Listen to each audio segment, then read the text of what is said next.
Tibbiyot texnikumidagi ahvol shuni ko'rsatmoqdaki, bu yerdagi prezident qarori ham, inson huquqlari ham bir tiyin. Sen o'zingni qo'lasiz chiqarib o'tir. Qachon deyman?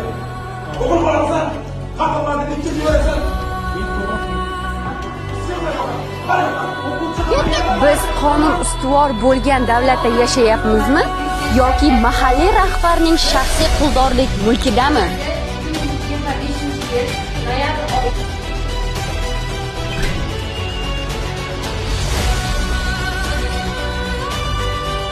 Biz adolat qaror topmaguncha to'xtamaymiz. Assalomu alaykum, hurmatli prezident Shavkat Miromonovich. Biz To'rtko'l tibbiyot texnikumi o'quvchilari chorasizlikdan sizga to'g'ridan-to'g'ri murojaat qilishga majbur bo'ldik. Hammasi 2025-yil noyabr oyidan boshlangan edi. O'qituvchi Setmuratov G'ulom bizni 6 soat mobaynida, ya'ni 3 para sovuq xonada o'tirishga majburladi. Rahbariyatga qilgan arizamiz o'zimizga tahdid bo'lib qaytdi. Sen o'zingni qo'lasiz chiqarib o'tir. Qachon deyman? O'g'il bolasan, qahramonlikni ikkinchi yo'lasan. Men to'g'risini aytyapman. Sen yo'lasan hozir. Baqirmang mana. Baqiraman. Kim sen bana? Yo'q.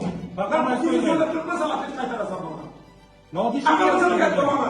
Baqirmay qo'ymayman. Bir katta karxona bu. 2026-yil 11-aprel kuni yana o'sha o'qituvchi dars paytida guruhdoshimizni jamoat oldida jinsiga doir haqoratli so'zlar bilan kamsitdi. Texnikum rahbariyati va G'ulom Setmuratovning xatti-harakatlariga tegishli chora ko'rilishini so'raymiz.